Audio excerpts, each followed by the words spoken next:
Today is Tuesday, March 23rd. What to know about a deadly mass shooting at a Colorado grocery store and where the investigation stands this morning. Also, a $3 trillion economic plan is apparently in the works, what the president is hoping for, and where it may run into problems. Plus, the first U.S. city paying reparations to Black residents. Remembering a basketball legend. And how would you like to get a COVID test delivered right to your door in hours? DoorDash is making it happen. Welcome to The Newsworthy. All the day's news in around 10 minutes. Fast, fair, fun, and on the go. I'm Erica Mandy. Thanks so much for being here. You ready? Let's do this. Well, unfortunately, we start today with a mass shooting at a Boulder, Colorado grocery store. A gunman killed 10 people, including a police officer who was the first to respond to the scene. It happened yesterday at a supermarket called King Soopers. Police say they arrested the shooter, but so far they don't know what might have motivated him. Local police are working with FBI agents to investigate. Workers and shoppers who survived the violence say the gunman did not say a word when he walked into the store, that he just started shooting. Many people ran from the shots, others hid inside. Soon after, law enforcement surrounded the store and at least 3 helicopters landed on the roof. Officers were eventually seen taking a man out of the store in handcuffs. So far, they have not identified the suspect. But Boulder County's district attorney is promising to get justice for the victims' families. The White House is said to be planning a multi-trillion-dollar proposal that could shape the economy in the long term. The Washington Post, Wall Street Journal, New York Times, and others are all citing sources who say the package could cost as much as $3 trillion, and it will likely be split up into 2 parts. Part 1 could be updating infrastructure, like roads, bridges, rail lines, and the electric grid, and that's expected to have extra emphasis on climate-friendly upgrades. Think creating more electric vehicle charging stations and energy-efficient housing. The second part would include free community college, universal pre-K, a national paid leave program, and some measures to lower the cost of childcare. At this point, the White House is not officially saying much about it, and apparently all the details are still up for debate and likely to change. Either way, it's probably going to be tough to get this kind of wide-ranging package through Congress. As you know, most Republicans were against the most recent COVID-19 relief package. Even though it ultimately passed, they all voted no, saying it was too expensive at nearly $2 trillion. And this one will likely cost a lot more. So where will the money actually come from? That will be a key question moving forward. The White House is said to be still thinking about various ideas for how to pay for it. Still, there is bipartisan support for a lot of the ideas in the package, especially when it comes to infrastructure.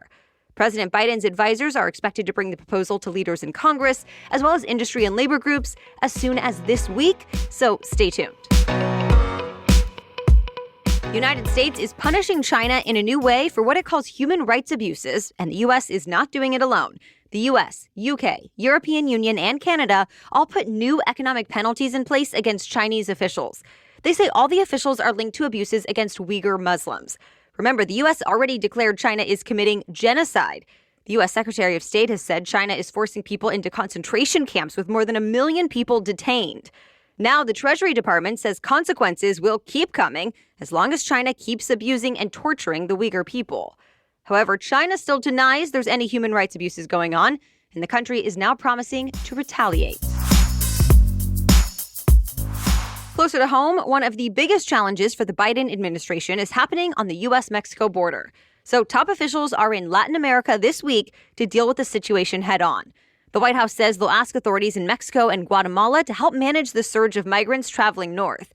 And they'll also talk about trying to better handle the issues that have so many people wanting to come to the U.S. in the first place. In the past, officials have pointed to things like poverty and corruption. Already, U.S. leaders have placed ads in Central America telling people not to come and reminding people there that most adults and families will be turned away and sent right back to their home countries. White House officials keep saying the border is closed, but there are still thousands of migrants showing up every day. So what's next? Well, besides the trip to Mexico and Central America, a couple U.S. senators from border states wrote a letter encouraging Biden to do more. They say the president needs to improve the asylum process and make sure there are enough resources to manage this surge of migrants in the meantime. Some other lawmakers feel it's up to Congress to address the border situation in an immigration bill. So far, though, Democrats and Republicans have had very different ideas on how to fix these issues. To be continued. A Chicago suburb is now the first American city to offer reparation money to Black people who live there. Evanston, Illinois will give certain Black households $25,000 each for home repairs or down payments on property.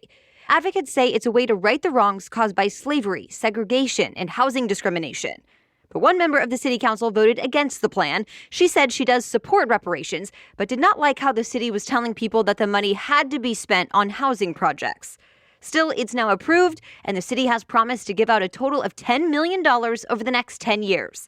In Evanston, the money is coming from a combination of donations and the sales tax revenue that comes from recreational marijuana.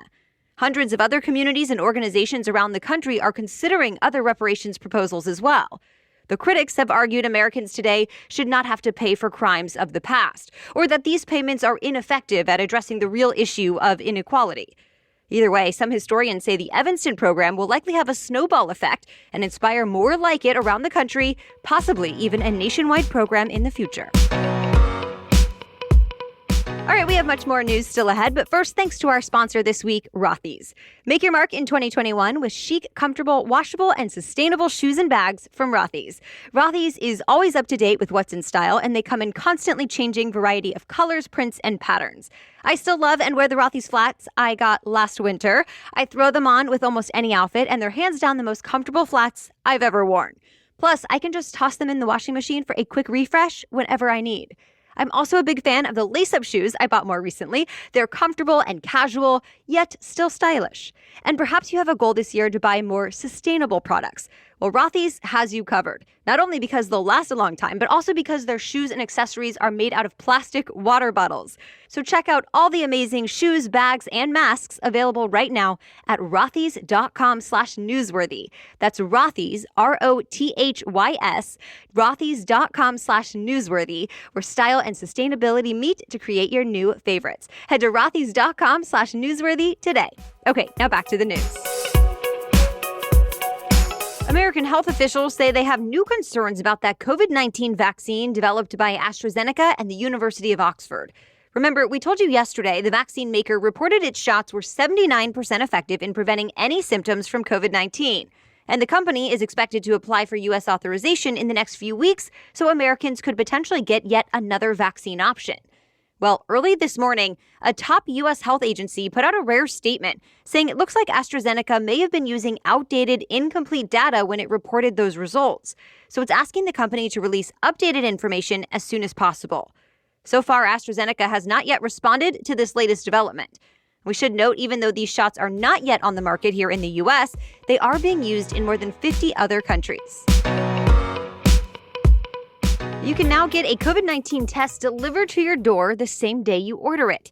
DoorDash partnered with the health companies Vault Health and Everlywell for this. Both companies offer at-home tests that let you collect samples at home and then send them into a lab for testing. They're PCR tests, which are considered the most accurate kinds of tests on the market. And the FDA has given these specific ones the green light. The Everlywell test has you swab the inside of your nose, and you can do it totally on your own. For the Vault Health kit, though, a staffer needs to watch you give a saliva sample over a video call. Both companies promise to have results within a day or two. DoorDash says it can now deliver them in a dozen major U.S. cities like Chicago, Dallas, Baltimore, and Phoenix. Then it will expand to more places in the months ahead. Sports fans everywhere are saying goodbye to an American basketball legend. Elgin Baylor died of natural causes at his home this week at the age of 86. It's been 40 years since he played in the NBA, but he's still considered one of the greatest players of all time. He played for the Los Angeles Lakers and led the team to 8 championship games. But even more than that, many people say he helped transform pro basketball into what it is today. Baylor brought in the era of high-flying jumps and faster-paced games. And even after he stopped playing, he was still an influential force in the game. Baylor coached what was then the New Orleans Jazz for 3 seasons, and he was an executive with the Los Angeles Clippers for more than 22 years.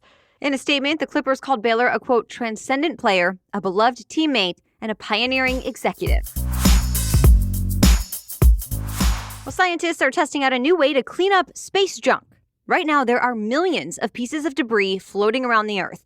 That includes old satellites and parts of spacecraft, and all the junk could end up impacting services we use for weather forecasting, telecommunications, and GPS systems if nothing gets done about it.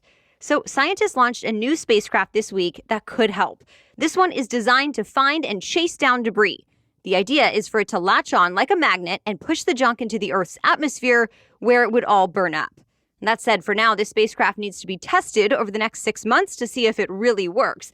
If all goes well, though, this technology could be used to solve for a growing problem in the future. And that's it for the main news today, but now it's time for Trivia Tuesday, when we ask a different trivia question every week. But first, this episode is brought to you by Ritual. Ritual's clean, vegan-friendly multivitamin is formulated with high-quality nutrients in bioavailable forms your body can actually use. And you know, when choosing a prenatal vitamin, it was really important to me that I could trust the ingredients I was putting in my body every day. And that's why I love that you'll never find sugars, GMOs, major allergens, synthetic fillers, or artificial colorants when taking Ritual multivitamins. And yes, I switched from the regular women's multivitamin to the prenatal, and I trust Ritual for both. But they also have vitamins for men and teens. And each of their options is scientifically developed to help support those different life stages. Plus, it's convenient. Your multivitamins are delivered right to your door every month with free shipping always. And of course, you can start, snooze, or cancel your subscription anytime. So get key nutrients without wondering what's really in your vitamin. Ritual makes it clear and is now offering my listeners 10% off during your first 3 months. Just visit ritual.com/newsworthy to start your Ritual today. That's ritual.com/newsworthy to get 10% off during your first 3 months. Okay, now back to Trivia Tuesday. Today's trivia question is, what does the term piano mean? You can answer this week's question in our quiz posted to Instagram stories, so find and follow us on Instagram and play along. Our handle is @newsworthypod. As for last week's trivia question, what was the first state in the modern U.S.? The answer is Delaware. On December 7th, 1787, it became the first state to approve the U.S. Constitution. So that's why it's considered the first state in the modern United States. Jumping ahead to today, Delaware is the second smallest state in area behind Rhode Island. About 974,000 people live there. It also happens to be where our current president is from. President Biden is the first president to call Delaware home. About half of all our other presidents come from just 4 states: Virginia, Ohio, New York, and Massachusetts. Shout out to Debbie, Sammy, Melissa, Ray, Leah, and everyone who played along on Instagram. All right, thank you so much for listening today and for making the newsworthy part of your daily routine. We'll be back with more news to know tomorrow. Until then, have a great day.